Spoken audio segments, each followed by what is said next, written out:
She started leading Rashtrawadhi Congress Party in Delhi University.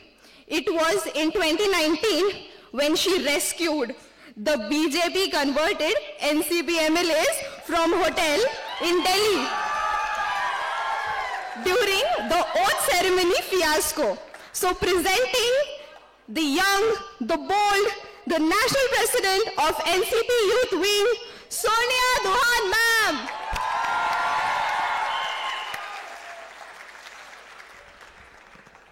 Now I would like to request Akshay Parke sir, the Yin Adhikari of Pimpri Chinchwad, to please come ahead and felicitate Nivedita ma'am.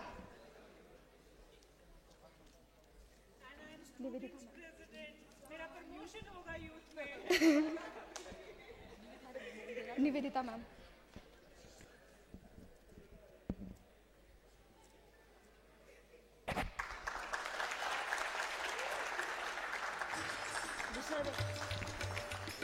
I would like to call upon Shantanu Pongshe sir, the Pune City Yin Adhikari, to please felicitate Sonia ma'am.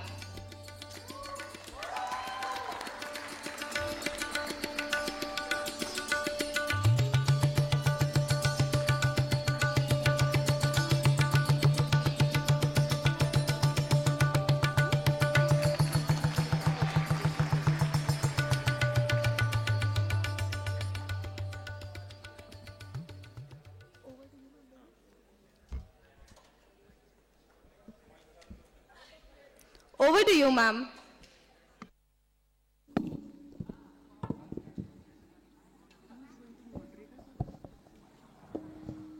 Just I will start. This is not an interview, actually. I will explain in Marathi for some time, actually. आपल्याला राजकारणातला पहिला नहीं, आप बैठ के भी बात कर सकते हैं एक्चुअली.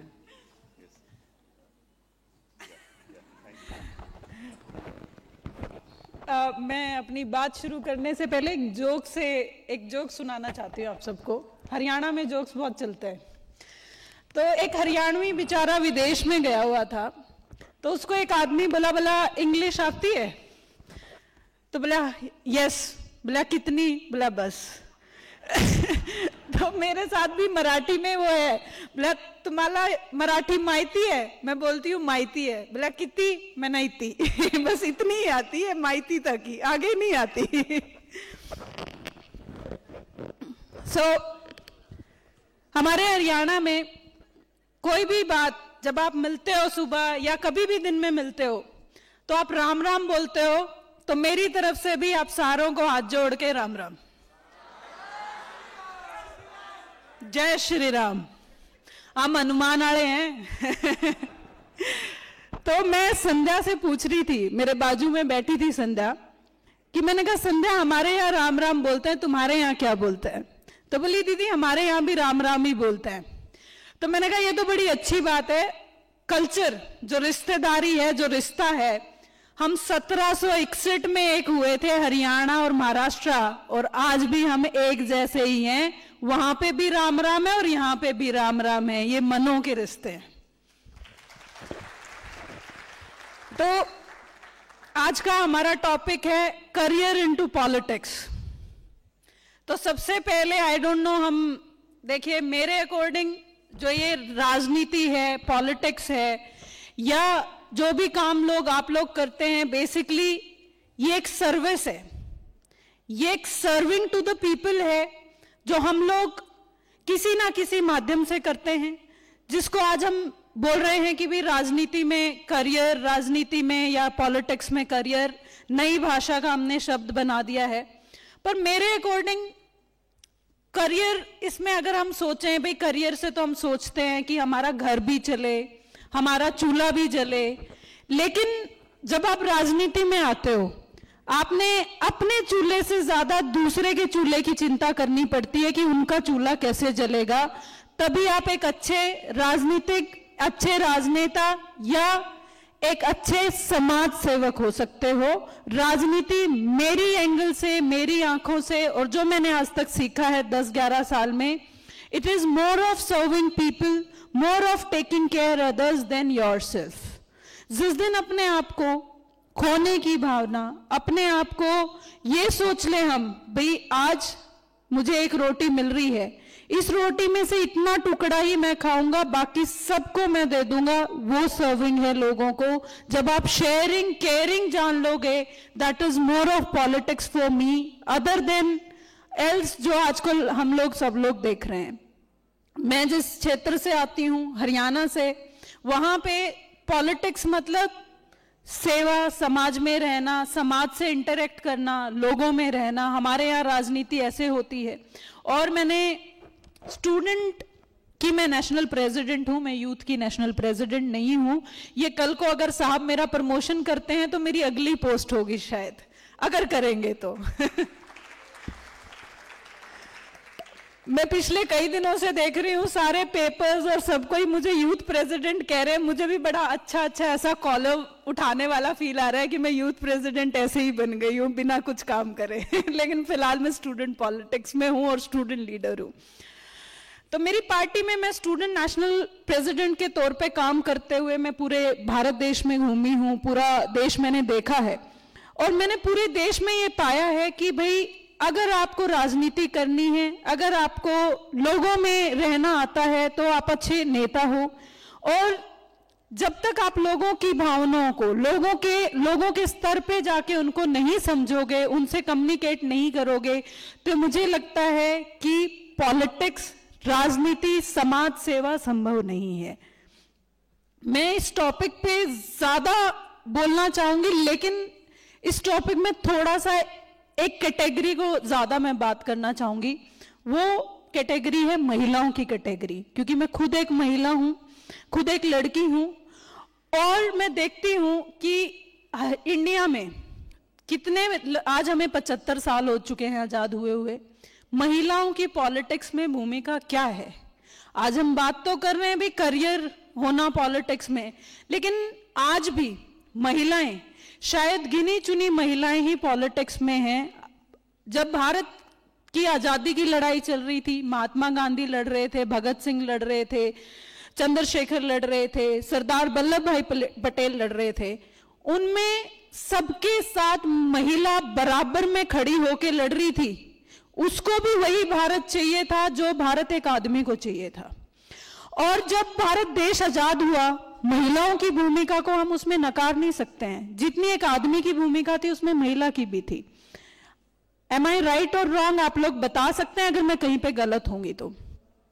जब हमने बराबर की भूमिका वहां पे निभाई और जब भारत आजाद हुआ, महात्मा गांधी जी ने, सरदार वल्लभ भाई पटेल ने एक सपना देखा, भारत एक विकसित नए भारत का. क्या उस नए भारत में यह सपना था कि हम महिलाओं के ऊपर रिजर्वेशन के ऊपर ही बातचीत करते रहें? वेयर एज उनके रिजर्वेशन पे हम 33% कहते हैं, भाई 33% रिजर्वेशन है. हम इस देश की 50% आबादी है, हम कहां इक्वल हैं? सोचने वाली बात है. चाहे वो कॉर्पोरेट लाइफ हो, पॉलिटिक्स हो, समाज सेवा हो या गवर्नमेंट सर्विसेज हो, किसी भी मामले में हम कहां इक्वल हैं? आप घर से ही लगा लो, भाई घर से ही शुरू कर लेते हैं हम. सुबह सुबह महिला उठ के बच्चे को तैयार कर रही होती है, चूल्हे पे एक पे चाय चढ़ी हुई होती है, एक पे रोटी पक रही होती है, एक जगह बच्चा तैयार हो रहा होता है, दूसरी जगह हस्बैंड भी कुछ मांग रहा होता है ऑफिस जाने के लिए, ये चाहिए वो चाहिए, तीसरी जगह सास ससुर को भी नाश्ता कराना होता है, और ये सारे काम करके उसे जॉब पे भी जाना होता है. जब हम घरों में ही इक्वल नहीं है, हमारा हाथ बटाने के लिए घरों में ही नहीं है कोई, तो हम क्या सोच सकते हैं कि हमें राजनीति जैसे फील्ड में इक्वल स्टेटस मिलेगा? It is just a so called thing today. We are still not equal, we are still far behind the people, the males of this country. जो आजकल हम पिछले, जब से आज 75 साल हो गए हैं देश को आजाद हुए, आज भी महिला बराबर की नहीं है, आज भी वो पीछे ही खड़ी है आदमी के. ये सोचने वाली बात है. और वो क्यों? क्योंकि ये चेंज तो हमसे शुरू होता है, हमारे घरों से, हमारे खुद से शुरू होता है. जब हम हमारे घरों में ही इक्वल स्टेटस नहीं देते फीमेल को, बाहर देंगे कैसे? सोचने वाली बात ये है, जब आजाद कराने में तो हम साथ खड़े थे, भाई साथ लड़े, साथ मरे, साथ देश आजाद कराया, तो फिर 75 साल में महिला इतनी कैसे पिछड़ गई? राजनीति के फील्ड में भी, सर्विसेज में भी, कॉर्पोरेट में भी और बिजनेस में तो हमारा नाम ही बहुत पीछे आता है। There are only a very few womens. हम उस देश में रहते हैं जहां मैं खुद सनातन धर्म से आती हूं, आर्य समाज मेरे घर में फॉलो होता है। आर्य समाज में महिला का दर्जा सबसे ऊपर होता है। कहते हैं बेटी इतनी पवित्र होती है कि वो किसी के पैर भी नहीं छुए, आदमी पैर के हाथ नहीं लगवाता है, आर्य समाज में इतनी पवित्र होती है। हम लोग 80%, 75 से 80% इस देश में हम लोग हिंदुइज्म को फॉलो करते हैं या सनातन को फॉलो करते हैं किसी ना किसी वे में, या कोई भी धर्म लगा लो, सिखिज्म लगा लो, क्रिश्चियनिटी लगा लो, मुस्लिम लगा लो, सारे धर्मों में महिला एक बहुत पवित्र स्थान पे मानी जाती है।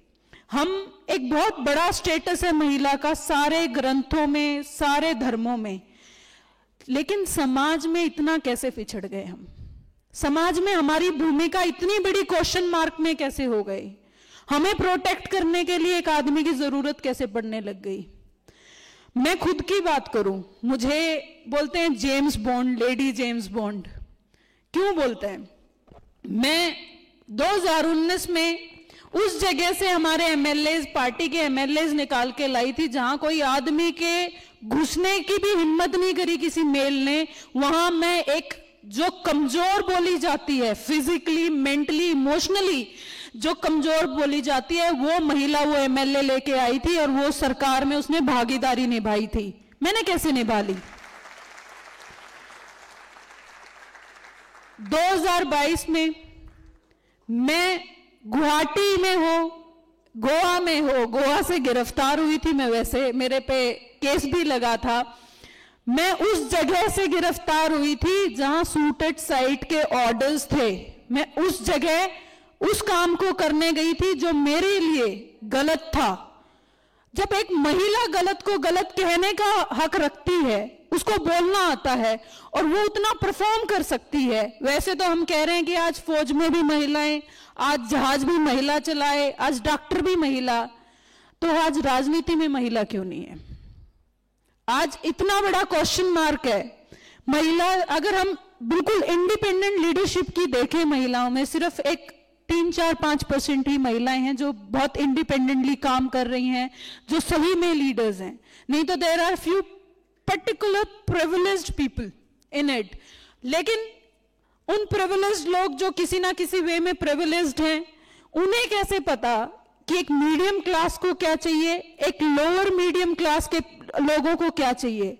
जब तक महिलाएं सामने नहीं आएंगी और खासकर मीडियम क्लास और लोअर मीडियम क्लास की महिलाएं सामने नहीं आएंगी, मुझे नहीं लगता हम उस देश का सपना देख सकते हैं जिस देश का सपना गांधी ने, नेहरू ने या वल्लभ भाई पटेल ने देखा था। हमारे बिना ये पॉसिबल नहीं है, क्योंकि हम वो लोग हैं, महिलाएं वो हैं जिनको प्रेशर में काम करना आता है। वो तो सुबह सुबह इतना प्रेशर में झेलती हैं। एक आदमी को बोलो तू रोटी भी सेक, तू चाय भी बना, बालक को भी तैयार कर, खुद मुझे भी तैयार कर और मम्मी पापा को ब्रेकफास्ट भी करा और फिर ऑफिस भी जा। ऐसे फिका के मारेगा सब कुछ। आप एक दिन काम करवा के दिखा दो, और हम लोग रोज करती हैं। आंटी करते हैं ना हर घर की कहानी है ये, हरियाणा से लेके पता नहीं कहां तक हर घर की यही कहानी है।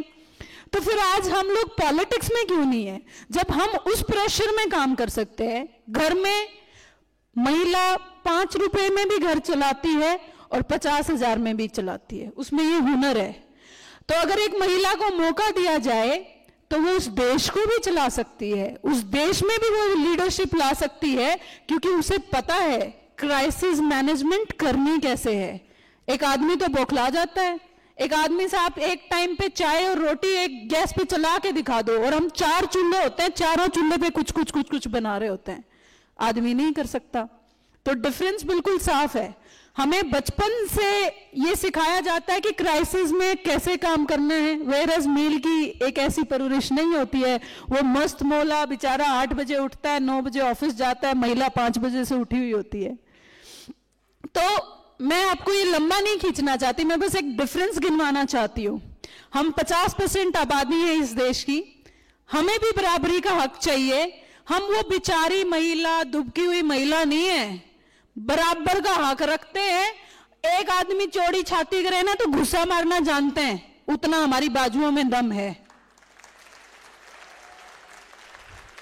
हम अब वो अबला नारी नहीं बचे जिसको आप बोलोगे हाय बेचारी तुम घर बैठो, नहीं, हम वो स्ट्रांग महिला हैं। हम चाहे हमें जेम्स बॉन्ड बोलो या जो मर्जी बोलो, आपके साइड में करके आपके आगे खड़े होके वो काम करके दिखाएंगे। आप जिम्मेवारी देके तो देखो, आप जिम्मेवारी ही नहीं देते।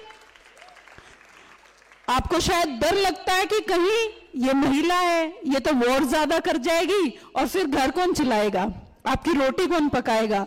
आप चिंता मत कीजिए साहब, हम रोटी भी पका देंगे और देश भी चला लेंगे, आप हमें बस जिम्मेवारी दो, राइट? तो मेरा यही क्वेश्चन है, इतनी डिफिकल्टीज हमें आती हैं, इतनी प्रॉब्लम्स हमें आती हैं बीइंग वुमेन्स काम करने में। ऐसा नहीं है कि सब बहुत ऐसा रेड कारपेट बिछा होता है किसी भी तरीके से और आपने जस्ट वॉक करना होता है।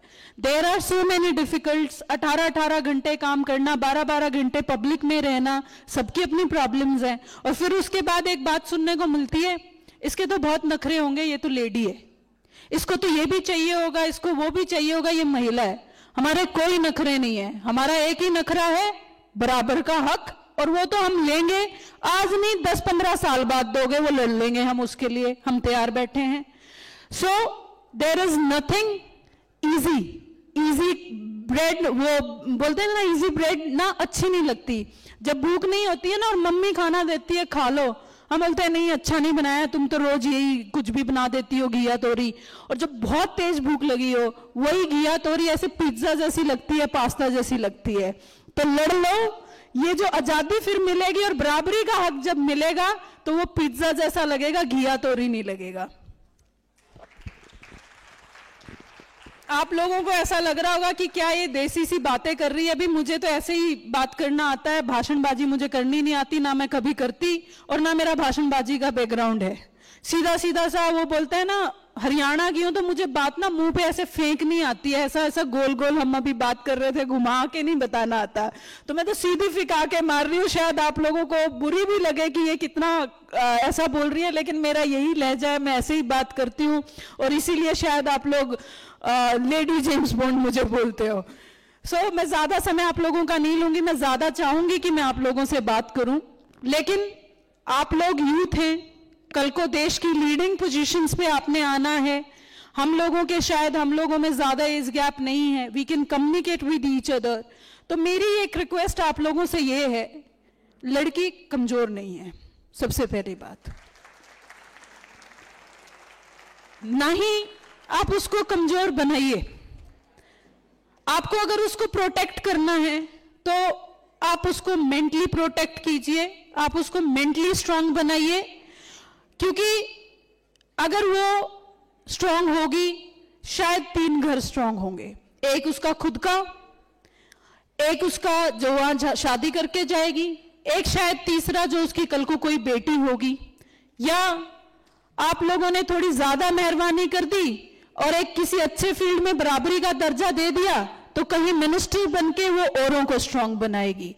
तो महिला को स्ट्रांग बनाइए, और जब एक घर सुधरेगा, दूसरा सुधरेगा, तीसरा सुधरेगा, शायद ऐसे करते करते, वो एक मूवी आई थी ना सलमान खान की, वो आप धन्यवाद मत कीजिए, अगले 3 लोगों का अच्छा काम कीजिए, आई थी ना तो वही जय हो वाली बात है। आप ऐसे मत बोलिए, उसे ऐसे करके प्रोटेक्ट मत कीजिए, उसे स्ट्रांग बनाइए, उसे यहां से स्ट्रांग बनाइए ताकि वो अगले 3 घर करते करते पूरे देश को ठीक कर सके। Thank you so much.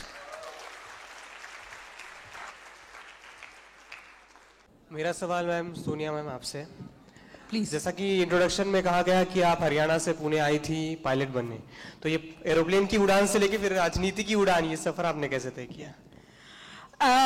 देखिए, पुणे जरूर मैं पायलट बनने आई थी, मैं पैरामोटर सीखने के लिए आई थी, बट कुछ पुणे में ऐसा हुआ, कुछ स्टूडेंट मूवमेंट्स चल रहे थे जिस दौरान मैं एनसीपी से आई गेट इन टच। और सबसे बड़ी बात, मुझे जो एनसीपी में जानने के साथ साथ, देखिए जो बच्चा बाहर से आए या महाराष्ट्र से आए पुणे में आके एनसीपी के बारे में न जाने, ऐसा हो नहीं सकता, वन थिंग।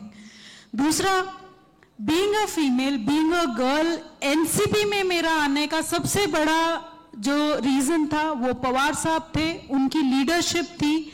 अ पर्सन जिन्होंने लड़कियों के लिए इतना कुछ किया, जिन्होंने लड़कियों के लिए इतने प्लेटफॉर्म्स क्रिएट किए, इतना कुछ, इतना रिजर्वेशन से लेके खुद एक बेटी का बाप होना, भी वो चाहते दूसरा बच्चा हो सकता था, एक लड़के की चाह रख सकते थे।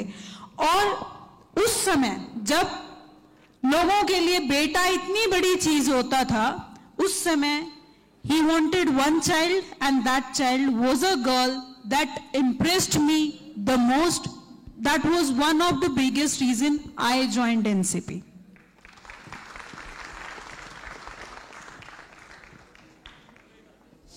Hello ma'am. Myself Satyam and I am asking question you too ma'am, because you are Haryana. I am asking question about in the Haryana protest about the Sakshi Malik and the Vinesh Phogat. They are protesting about whatever they are facing the problems. Then why did government didn't take any action yet? मुझे लगता है ये question आपको इनसे ज्यादा पूछना चाहिए था। मैं तो वन ऑफ द प्रोटेस्टर्स हूँ, तो न्याय तो हमें ये देंगे। आप बताएं please. Madam both are leaders, so मैं लड़ने वालों में हूँ, मैं तो न्याय मांग रही हूँ। मैडम तुम ही कंटिन्यू करो। So there are things which can't be shared at deep plat. But I have studied that protest, and what she is saying is she has been there. She was a great supporter to the protesters. I have seen her photographs also, and I've seen that you have been a support to them. That's really a good thing. But again, when it comes to government and issues and administrative issues, there are deeper things to it. And there are these deeper things go from a leadership perspective, and there is someone who wants to be a chairman. ज्याला एक president तुला मराठी कळतं ना? एका व्यक्तीला president व्हायचंय कुस्ती परिषदेचं. तिथले जे ब्रिजभूषण सिंग आहेत त्यांनी तिथे खूप वर्ष ते आहेत, आणि एका दुसऱ्या व्यक्तीला व्हायचंय, आणि ती त्यांच्यातली लढाई आहे. आणि these are faces. That is what my understanding and जे मी ऐकलंय. एक कम्युनिटी आहे, the community from she comes from Jat community where from the wrestlers also come from. आणि एक ब्रिजभूषण सिंग आहे, आणि एक त्यांचा हा सोशोलॉजिकल पॉलिटिकल आणि खूप डीप 2024च्या आधीचा विषय, त्यामुळे त्याच्यावर आपण एकदा नंतर डिस्कशन करू. 2024च्या आधीचं म्हणजे आय होप यू अंडरस्टँड. इस बात को वैसे तो ये डिबेट हमारा ही हो जाएगा इस तरीके से, लेकिन मैं दो ही लाइनें बोलूंगी. आप लोगों का समय ज्यादा है, हम लोग आपके लिए आए हैं, तो let's not make it a political debate. But देखिए, एक जो प्लेयर होता है वो प्लेयर किसी कम्युनिटी या किसी स्टेट का नहीं होता. जब वो हमारे लिए ओलंपिक लेके आता है, बड़े बड़े मेडल्स लेके आता है, वो प्राइड देश का ऊपर करता है, ना कि किसी कम्युनिटी या किसी स्टेट का. एक चीज. दूसरी चीज, मैं हरियाणा से आती हूं. मैं एक ऑलरेडी हम ऐसी लड़ाई लड़ रहे हैं. एक सर्वे के अकॉर्डिंग हरियाणा इस देश में, हालांकि हरियाणा में भी सरकार बीजेपी की है और सेंटर में तो है ही, तो उसी सेंटर सरकार की एक स्टडी कहती है हरियाणा महिलाओं के रहने लायक जगह नहीं है. इस देश में सबसे ज्यादा अनसेफ अगर किसी स्टेट में महिलाएं हैं तो वो हरियाणा है. और मुझे बड़ी शर्म आती है ये बात बताने में कि मैं उस हरियाणा से आती हूं जहां आज हम सेफ नहीं हैं, जहां आज हम शाम होने के बाद घर से बाहर नहीं निकल सकते, जहां के मिनिस्टर हमारी बहन बेटियां, हमारी जो खिलाड़ी मेडल्स लेके आती हैं, बंद कमरे में उनके कपड़े फाड़ते हैं, उनके साथ जबरदस्ती करने की कोशिश करते हैं। आज वो देश का प्राइड जो हमारे लिए कभी ओलंपिक में मेडल लाता है, कभी पता नहीं कहां कहां से हमारा देश मेडलों का भर दिया, आज वो जंतर मंतर पे इस धूप में, इस बारिश में बैठे हैं।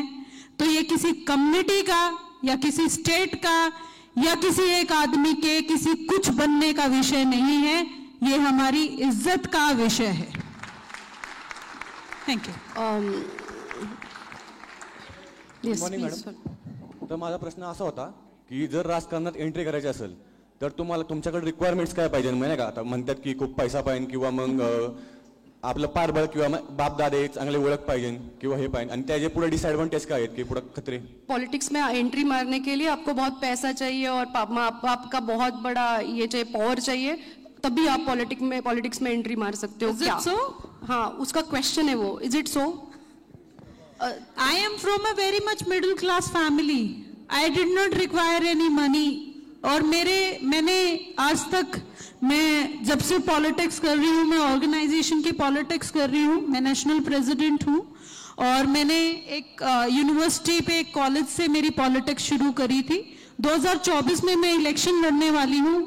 आज तक तो मुझे नहीं लगा कि मुझे लोगों को सर्व करने के लिए पैसे की जरूरत है, एक बेसिक अपनी रिक्वायरमेंट्स फुलफिल करने के अलावा। एक बेसिक स्वतःची एक लीडरशिप क्वालिटी असेल तरी it is more than enough. पैसा हे पॉवर हे लॉंग लास्टिंग नाही आहे बेटा। यू कांट पैशाच्या जोरावर तू काय करू शकतोस? आज आम्ही दोघी इथे बसले, we come from a middle class value system, आणि दोघी जणी अशाच हंबल फॅमिलीत नाही। तो पैसा फार काही मोठ्या प्रमाणावरती नाही आहे। I drive my own car, ती पण मी घेतली सॅलरीतनं। मुद्दा असा आहे की तुमच्याकडे किती पॅशन आहे आणि तुमच्याकडे किती लिडरशिप क्वालिटी आहे स्वतःकडे। सो जग बदलतंय, तुम्ही मला असं ऍक्सेप्ट करशील का सोन्याच्या माळा घालून गळ्यात इथं बसले? तर you know youth is changing, the people are changing. So आता तसं नाही राहिलं। सोनिया दीदी नमस्ते, आपको लेडी जेम्स बॉन्ड ये नाम मिला। 2019 में एनसीपी के एमएलएस को आपने दिल्ली से छुड़ा लाया, उसके बाद 2022 में गोवा में आप गई थी।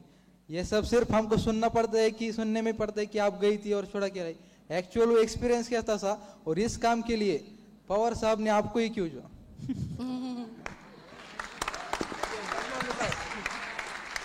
शायद मैं हरियाणा से हूँ इसलिए दूध घी ज्यादा खाती हूँ। खैर, देखिए सबकी अपनी कुछ क्वालिटीज होती हैं, हर किसी में एक कोई चीज की विशेषता होती है। शायद पवार साहब ने वो विशेषता मेरे में देखी तो मुझे 2019 में वहां भेजा, वन थिंग। दूसरा, 2022 में मुझे पार्टी ने नहीं भेजा था, मैं खुद गई थी, क्योंकि मेरे लिए वो काम जो हुआ था वो अलोकतांत्रिक था, और कल को मैंने भी पॉलिटिक्स करनी है, मैंने भी राजनीति करनी है। तो it was a way I wanted to protest against it, क्योंकि लड़ना, मैं तो लड़ती ही रहती हूँ, शुरू से अब तक लड़ ही रही हूँ। तो मैं वहां गई थी अपना प्रोटेस्ट करने के लिए। वो तो आधा पौना घंटा पहले मैं अरेस्ट हो गई, उतना समय दे देते तो बाजी पलट ही जाती थी। आपको क्यों चुना मैम? हाँ, क्या था एक्सपीरियंस ऐसा था, शायद देखिए कोई भी जो इंसान होता है वो अपने किन्हीं असूलों के लिए काम करता है।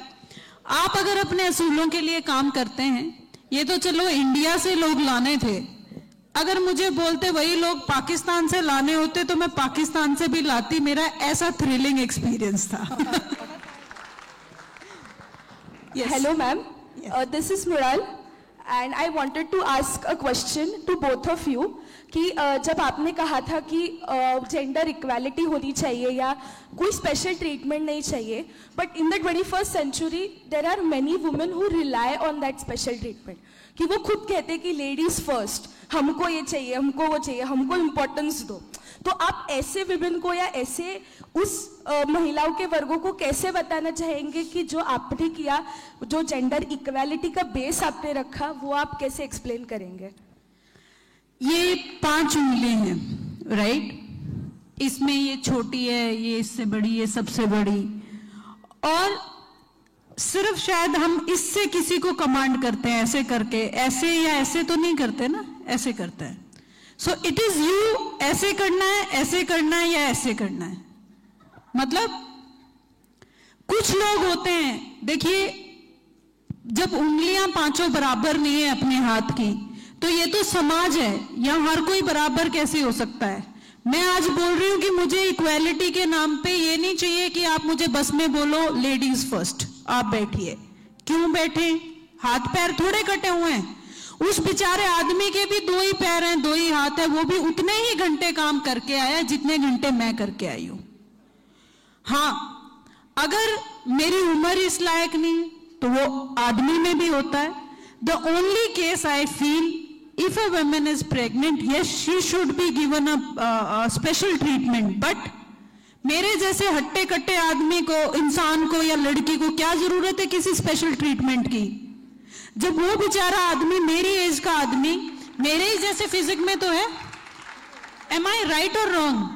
ये हम लोग गलत करते हैं. This is we are wrong. Equality का मतलब ये कहीं नहीं है कि आप अपने आप को कमजोर साबित करो. हम किसी भी एंगल से, किसी भी वे में कमजोर नहीं है. मैं ये हर रोज बोलती हूँ, और अपने आप को कमजोर दिखाना बंद करो. You are doing wrong to yourself. What she said is right, but then again, I come from a thought process where मला असं वाटतं की एक प्रत्येक मुलगी, प्रत्येक स्त्री ही एक आई असते, आणि तो एक मातृत्वाची जी भावना असते ना, ती जन्मापासूनच तिच्यात असते. तो एक फिजिओलॉजिकली, मेंटली तुम्ही वेगळे आहात. हे देवानेच बनवलंय तुम्हाला, एक स्त्री आणि एक पुरुष. अर्थात what she is saying is right, की तुम्हाला स्पेशल ट्रीटमेंटची गरज आहे ना, तिथे त्याला म्हणतात की स्वतःचं एक कर्तृत्व नसताना काहीतरी वेगळ्या अँगलनी स्वतःसाठी स्पेशल ट्रीटमेंट घेणं. मला असं वाटतं कर्तृत्व असेल तर दोघांनाही इक्वल गरज आहे. पण हॅव्हिंग सेड दॅट, मला असं वाटतं की तुम्ही you have to understand one different thing, की तुम्ही फिजिओलॉजिकली, मेंटली, स्पिरिच्युअली वेगळे व्यक्ती बनवले गेले आहात. स्त्री आणि पुरुष हे का बनवले गेले आहात, ह्याच्या मागे पण एक काहीतरी फार मोठा विचार आहे, आणि ते आहोत आपण, डिस्टिंक्टिव्हली आपण आहोत. तर त्या पद्धतीने महिलांनी एक थोडं ती मनामध्ये भावना ठेवणं पण गरजेचं असतं, आणि त्या पद्धतीने वागणं गरजेचं असतं, आणि तसे वागतात. त्याच आमच्याकडे एक सुषमा स्वराज म्हणून खूप मोठ्या नेत्या होत्या, की ज्यांच्याकडे बघून आम्हाला नेहमी एका आईपणाची एक भावना जाणवते, आणि ती motherly. Indira Gandhi for that matter also was a mother, आणि त्यांना दुर्गा माता म्हणून अटल बिहारींनी संबोधलं होतं. तो त्यांना कुठलीही स्पेशल ट्रीटमेंट नाही लागली, त्यांनी त्यांच्या कर्तृत्वावर जागा बनवली. लाईक मगाशी ती म्हणाली की खूप कमी लोक आहेत, जसे जयललिता आहे, इंदिरा गांधीजी आहे, आमच्याकडे एक सुषमा स्वराज होत्या, स्मृती इराणी, या काही खूप कमी व्यक्ती आहेत, पण ज्यांना स्पेशल ट्रीटमेंटची गरज नाही लागली त्यांनी त्यांच्या कर्तृत्वाने केली.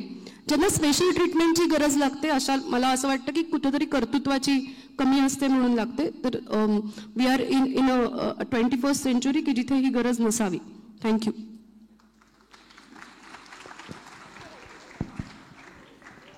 नमस्कार सोनिया दीदी. नमस्कार. मैं 11-12 से राष्ट्रवादी स्टूडेंट काउंसिल में काम करता हूँ.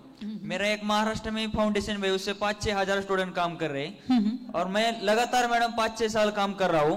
बीजेपी के गवर्नमेंट में मैं मराठा रिजर्वेशन के लिए जेल में, मेरा एज नहीं था इसलिए मैं बचा हूँ जेल में जाने से, नहीं तो मेरे एसपी, कलेक्टर, पीआई सब ऐसा आए थे कि जैसे मैं एमएलए मिनिस्टर हूँ. लेकिन इतने पुलिस आए, मैं इतने घबरा गए थे कि पूरे तालुके में मेरे पोस्टर लगा गए थे, यही नेता है.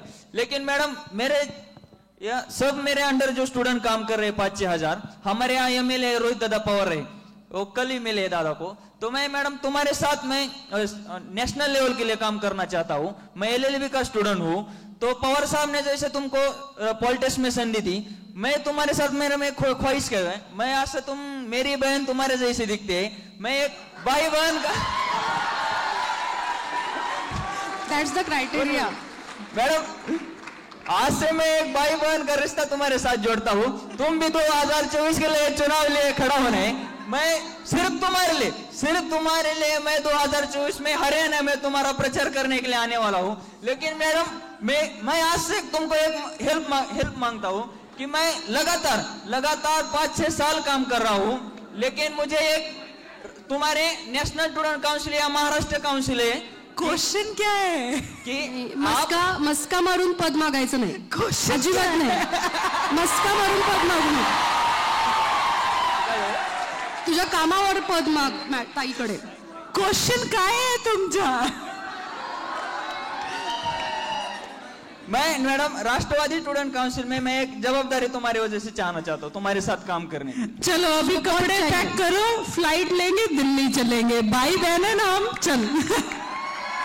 ठीक है. वैसे मैं बहन ही हूँ मैं सारे. वो बोलते हैं ना जगत बहन हो गई हूँ मैं. बहन जी बोलने लगे मुझे आजकल सब लोग. Yes, next question please. Party से रिलेटेड मतलब ऑर्गेनाइजेशनल क्वेश्चन किसी को करने हैं. एवरीबडी हैज माय नंबर, मेरे फोन पे करें. This is a social platform, आप मुझे उससे रिलेटेड क्वेश्चन करें. Thank you. नमस्ते सगळ्यांना. जय श्रीराम. जय श्रीराम. एक 2 दिवसापूर्वी कर्नाटकमध्ये निवडणुकी झाल्या. त्या निवडणुकीच्या दरम्यान सेलिब्रेशन ज्यावेळी चालू होतं त्यावेळी पाकिस्तान जिंदाबादच्या घोषणा देण्यात आल्या. तुम्ही त्याच्याकडे कसं बघता? आणि जर सत्तांतर झाल्याच्या नंतर हे सिद्ध करायचं असेल की पाकिस्तान जिंदाबादच्या घोषणा द्यायच्या आहे. मला जरा मराठी थोड़ा कम समझ में माहिती आते, तो तुम्ही हिंदीला सांगा प्लीज.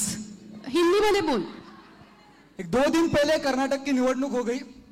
उस निवडणूक के दरमियान जब सेलिब्रेशन चालू था तभी पाकिस्तान जिंदाबाद की घोषणा दी गई. तो आप उसकी तरफ कैसे देखते हो? और यही करना था सत्तांतर के बाद, तो फिर आपका इसमें स्टैंड क्या है? मेरा एक ही स्टैंड है. मेरा हिंदुस्तान जिंदाबाद था, है और रहेगा. हिंदुस्तानी जिंदाबाद. भारत माता की. Yes, thank. सो मेरी भारत ही मेरी माँ है. मेरा भारत ही मेरे से सबसे ऊपर है. सो उसी की हमेशा जय है. Yes, thank you very much. आपण जर प्रश्न उत्तर जर घेतली तर ही रात्र कमी पडेल आपल्याला. सो आपण जय श्रीराम. जय श्रीराम. बस. ठीक आहे. Okay, nice. सकाळी आपण या विषयावर ऐकलेले आहात अमोल कोल्हे साहेबांकडनं. तर आपण इथे मला वाटतं की आपण थांबूयात. नक्की. आणखीन काही प्रश्न असतील, मी जर हो बोललो तर एक प्रश्न घेईन, पण it is not related to political. It will be a related career in political. नवीन कोण आहे? Who is Kedar? Please later ask. Please you get up. I don't know who मुली आहोत आम्ही. एका मुलीला. She is a girl, so let her ask. This privilege I'll give her. इतना तो बनता है, इतना तो बनता है. Thank you so much ma'am, thank you. मेरा क्वेश्चन ये है कि अभी तक आरक्षण राज्यसभा और लोकसभा में मिला नहीं है महिलाओं को. तो अगर महिलाओं को आरक्षण मिल जाए तो सुधार हो सकता है, और कैसे हो सकता है, क्या किया जा सकता है उस पर? Thank you. So me और her, किससे पूछा? दोनों. प्लीज आप सर मैडम है, प्लीज. Thank you ma'am. परत तोच मुद्दा येतो ना मराठी ना. परत तोच मुद्दा येतो की आरक्षणाची गरज काय. हाच मुद्दा येतो परत परत. पण भारत हा असा देश आहे की जिथे खूप उशिरा एक विमेन एम्पॉवरमेंट किंवा महिलांचं एक सबलीकरण खूप वेळ लागला. आता आपण ज्या जगात राहतोय तिथे तू आणि मी एका इक्वल जगामध्ये जगतोय की जिथे तुझे मित्र जे करतात तेच तू करतेस. परत मग ह्या जगाला रिप्रेझेंट करायला गरज आहे का? तर काही भाग असा आहे अजूनही भारतामध्ये की जिथे women are still under developed असं आपण म्हणलं जातो. एक काही अंडर डेव्हलप्ड आपल्याकडे गोष्टी आहेत ना, काही समाज आहेत त्याच्यामध्ये स्त्री हा पण एक अंडर डेव्हलप्ड भाग समजला जातो. कम्युनिटी म्हणून त्यांच्याकडे बघितलं जातं. नक्कीच आरक्षण दिलं तर फायदा होईल. Like she said in her bio पहिल्यांदा इंट्रोडक्शनमध्ये की women are multitaskers, women are managers, born managers. तर फरक पडेल, 100% पडेल. पण त्याचा लॉंग टर्म इम्पॅक्ट काय असेल आणि ते लॉंग टर्म रिझर्वेशन असेल का, हाही एक मुद्दा आहे. पण I feel yes it will definitely make a difference positively. वैसे मतलब मोदी साहब ने हमारे पानीपत में ये नारा दिया था बेटी बचाओ बेटी पढ़ाओ. तो मैं तो ये कहूँगी हमें राज्यसभा लोकसभा में भी आप दीजिए reservation. I would be like glad, क्योंकि हमें काम करने का ज़्यादा मौका मिलेगा. और जो महिला होती है वो जब एक आदमी को पैदा कर सकती है, उससे ज्यादा किसे पता होगा समाज में क्या चाहिए, क्योंकि वो तो जननी है। और हम तो घर चलाते हैं, क्या पता इनको जाके रोटी बनानी हो, मुझे जाके सब्जी बनानी हो। तो अब अगर हम, as she said, I also said, हम इतनी मल्टीटास्किंग कर सकते हैं तो हम कोई भी क्राइसिस, कोई भी प्रेशर किसी भी तरीके से डील कर सकते हैं।